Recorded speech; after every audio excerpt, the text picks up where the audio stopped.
Hola, buenas, soy Iván Campos y bienvenidos a Última Línea.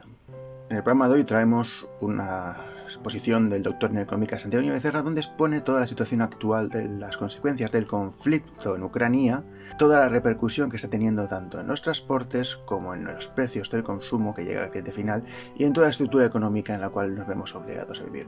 Así que sin más dilación, os dejamos con la declaración del doctor Santiago Niño Becerra. Que hay gente que sí que va a ganar mucho, por ejemplo los especuladores de futuros de commodities con esta prohibición de Reino Unido y de Estados Unidos de importar petróleo de Rusia, ahora estarán brindando con champán de 1.000 euros la botella, porque claro, es que se van literalmente a forrar.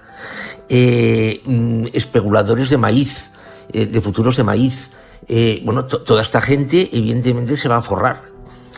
Las criptomonedas, esto es una incógnita. Esto realmente es una incógnita porque dependerá de... Ayer, por ejemplo, el gobierno de Estados Unidos se reunió con las principales plataformas de operativa de criptomonedas para ver qué. Que en el fondo no sé qué es lo que se puede ver, porque las criptomonedas, a pesar de que en teoría son perfectamente trazables, no tienen ni cara, ni nombre, ni pasaporte, ni nada, ¿no? Con lo cual, ir por este lado va a ser complicado.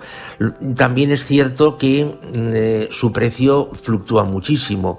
Bueno, todo esto, resumiendo, a la población que le va a representar, a la población de España, de Francia, de Italia, bueno, pues evidentemente añadir más inflación a la inflación que ya arrastraban. Porque claro, yo creo que se está, en todos los países, no solo en España, se está dibujando una dialéctica que no me gusta. Es decir, la guerra tiene la culpa de la inflación. No. Cuando España cerró el año 2021 con una inflación del 6,5% y en febrero la inflación acumulada era del 7,4%. Y esto va a subir, es decir, se va a añadir inflación a una inflación brutal que ya tenía. Es decir, que la inflación, la guerra no tiene culpa de la inflación. De que cuando vais a llenar con el gasoil no lo sé, no estoy seguro, pero con la gasolina sí. Cuando vais a llenar el depósito, tened en cuenta que el 55% del precio que pagáis son impuestos. Entonces, si el precio en origen sube, como el impuesto es una tasa, es un porcentaje, cuanto más sube en la base, el precio final es más alto. O sea que, si el gobierno quisiera reducir el precio del combustible, lo que tendría que hacer es reducir las tasas, impuestos, los tipos que gravan los combustibles, el impuesto de hidrocarburos, en fin, etcétera, etcétera. La gasolina que si están notando ya el incremento del precio de los recambios de motor, recambios de grúas, recambios. Entonces es un aumento de precios generalizado. Es decir, es lo que se llama la inflación de segunda ronda. El transporte se encarece y ese encarecimiento hace que... mi opinión personal, la mía. Aquí los periodistas lo que tienen que hacer es sentar en una mesa al director de operaciones de una petrolera y preguntárselo. Pero mi opinión personal es que, por ejemplo, hoy una distribuidora, una petrolera, sabe el precio que ha pagado por la gasolina que ha refinado procedente de un petróleo que compró. Bueno, y ese precio está subiendo, ¿no? Entonces él sabe, esta empresa sabe que dentro de 2 meses va a tener que renovar la gasolina a un precio que tendencialmente tiende al alza. Bueno, pues mi opinión es que ya repercute la renovación de ese precio nuevo en el precio actual. Esto ya cuando la crisis del petróleo del año 73-79, Suecia intentó limitar por ley los beneficios de las empresas. Lo intentó por ley. Había un gobierno socialdemócrata muy progresista, etcétera, etcétera. Bueno, ¿y qué empezó a pasar? Pues que las empresas empezaron a irse o dijeron que se iban a ir. Claro, es que para bien o para mal estamos en un sistema capitalista. Entonces, el beneficio es el resultado de a unos ingresos restarle unos gastos. Si esta situación, esto tendría que ser a nivel europeo, un país no puede hacerlo. La Comisión Europea autorizaría a los gobiernos la intervención en los beneficios de ciertas empresas. Por ejemplo, los famosos beneficios caídos del cielo. Parece ser que ahora la Comisión Europea está en la onda de ir por ahí y decir que si las empresas eléctricas lo reinvierten en energías renovables, no pondrán coto a esos beneficios que obtienen, bueno, pues de la lluvia y de tal, de centrales amortizadas, que no tienen que renovar ni nada por el estilo, ¿no? Lo que pasa es que es muy complicado. Y en esto Europa tiene un problema fundamental. No hay un gobierno federal. Estados Unidos, Washington dice todos firmes y todos los estados se ponen firmes cuando se dicta una orden general. En Europa, cada país es un mundo. La de Santiago Niño, mi opinión es esta. Ahora, sentada al consejero delegado de una petrolera y preguntádselo. Mi opinión es esta. Por eso, fijaros que las alzas se trasladan muy rápidamente a los precios finales, pero las rebajas se trasladan más lentamente. El señor Pedro Sánchez, en la interfederal del PSOE que celebró el domingo, dijo una frase que yo creo que pasó bastante desapercibida, pero yo creo que es crucial. Dijo, ojalá no lleguemos, vienen tiempos duros, punto, ojalá no lleguemos a una inflación de 2 dígitos. Sí, esto, buscando el discurso, y esto lo dijo. Entonces, claro, aunque solo sea 2 dígitos, es el 20%, claro, pero 2 dígitos es el 10%. Bueno, no sé si os acordáis de cuando en España había inflaciones del 10, 11 y 12%. Y entonces los salarios se indexaban con bastante facilidad a los incrementos de precios. Ahora esto no es así. Fijaros que en las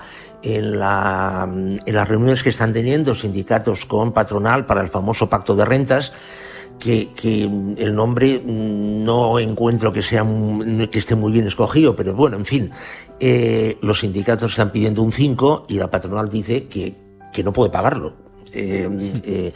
Entonces, claro, con un 5, si ya estamos hablando de inflaciones, bueno, la de marzo no sé cuál será, pero la de febrero acumulada fue del 7,4.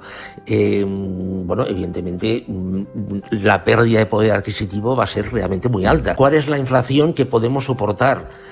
Yo creo que muchas familias ya están llegando al límite. El gas se usa para calefacción, pero también el gas se usa para producir electricidad, el gas se usa en calentamiento de hornos de siderurgia, el gas también se usa en calentamiento de hornos de cerámica, las industrias usan muchísimo gas. A mí me preocupa muchísimo que haya siderurgias en Europa. Entonces, esto me preocupa muchísimo, y esto no depende de que una persona baje o una familia baje un grado la calefacción. La declaración de quiebra es una declaración que se produce técnicamente, es una declaración técnica, cuando alguien no puede pagar lo que debe y no se le quieren dar ni más prórrogas, ni más tiempo, ni más plazos, ni más nada. Entonces, bueno, se declara que ese país, esa persona, esa empresa ha entrado en quiebra. Claro, con una empresa es mucho más claro, con una persona, porque, en fin, hay un posicionamiento jurídico, etcétera, etcétera, y entonces, claro, la declaración de quiebra está perfectamente legislada, con un país muy en el aire. Bueno, pero es que, a ver, el coste de una guerra, en realidad, a un gobierno esto, a ver, lo hablo desde una perspectiva económica. La situación ideal para un gobierno es tener que financiar una guerra, porque como las guerras se tienen que ganar, o se plantean para eso, no hay que dar cuenta a ningún parlamento o a ningún tribunal de cuentas de cuánto cuesta la guerra, porque hay que ganarla, el objetivo es ganarla. Normalmente las guerras se financian con deuda o se financian con inflación. Entonces, en teoría, cualquier país puede financiar una guerra. Consiste en darle a la maquinilla de hacer billetes. Otra cosa será o de emitir deuda y que se la compre. En el caso de Rusia, esta vía de momento está cerrada. Otra cosa será lo que pase con la inflación. Pero en principio la guerra la podrá seguir pagando. O sea, una de las consecuencias que va a tener este conflicto, al menos, no sé, parece lo evidente, es que las relaciones con Occidente y Rusia durante bastante tiempo se van a interrumpir y Rusia se va a decantar hacia el bloque oriental, China, básicamente, y las relaciones económicas entre China y Rusia van a aumentar muchísimo, realmente muchísimo. Entonces sí, efectivamente, esto es así. De hecho, ya se ha dicho que todo el gas que no le compre Europa a Rusia se lo tiene vendido a China. Lo que pasa es que evidentemente se han de montar las instalaciones para que ese gas llegue. Con el petróleo exactamente lo mismo. Es decir, por ese lado Rusia lo tiene resuelto. Lo que pasa es que se ha de montar. Y evidentemente sí, el comercio y por lo tanto los ingresos entre Rusia y China van a aumentar, evidentemente. Bueno, a ver, esta es una de las cosas que yo desde hace meses, porque no olvidemos que cuando el primer soldado ruso cruzó la frontera de Ucrania, la inflación en España ya estaba en el 7,4%. Sí. Es decir, no es que la culpa sea de la guerra, no.